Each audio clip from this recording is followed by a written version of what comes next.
स्वामी समर्थ. आज आम्ही हळद लावली होती, त्याची बेनणी करायची आहे. आज पाऊस नाही म्हणून विचार केला की आज बेनणी करून घेऊया. मग तुम्हाला मी दाखवते. हळद लावलेली आहे तिकडे, मी बेनणी करते ते दाखवते तुम्हाला.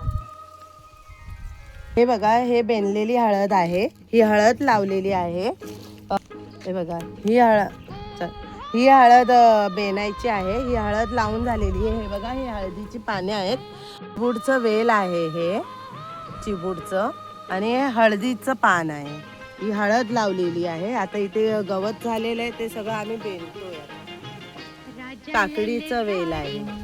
इकडे काकडीच्या बिया लावले होते आम्ही उन्हाळ्यात, ते आता काकडी येतील ह्याच्या. ही एक आहे काकडीचीच वेल आहे.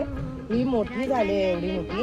आता हे जास्त पसरणार वेल, त्यासाठी आम्ही हे लाकडं लावले. शेत आहे, त्या शेतामध्ये आम्ही पहिले हळद पुन्हा लावायचो, पण आता ते लावतो आमच्या घरापुरतीच लावतो.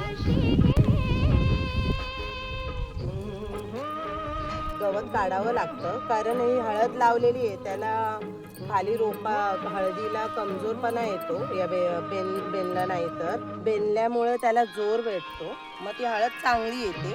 मी हळद झाली की तेव्हाही तुम्हाला व्हिडिओ करून दाखवेनच.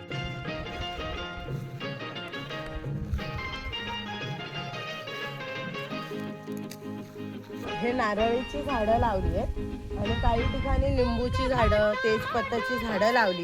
हे लिंबूचं झाड आहे. हे बघा, लिंबू छान पैकी लागलेत, आता हिरवी आहेत, ते आता पिवळे होतील तेव्हा आम्ही काढू.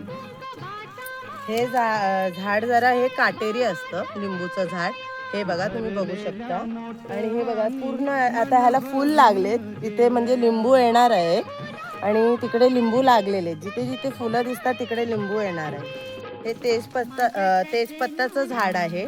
बघा केवढं तेजपत्ता लागलेला आहे. हे कंटोलेचं वेल आहे. हे वेलाला बघा कंटोले लागलेले आहेत अशा प्रकारे. जास्त पडेल तर ते कंटोले पण लागतीलच. आमच्या इकडे ह्याला कंटोले बोलतात आणि काटलं बोलतात. तुमच्या इकडे काय बोलतात ते मला कमेंटमध्ये कळवा. हे भेंडीचं झाड लावलेलं आहे. हे बघा, हे भेंडी लागतील छान. आता हे मोठे झाले की अळूची पानं, ह्या अळूचं भाजी करतात.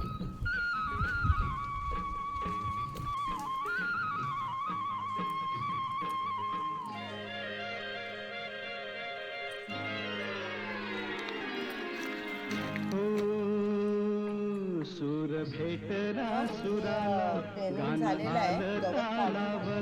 आता हळदीची पानं हळद दिसत आहे. सूर भेटला सुराला गान आलं.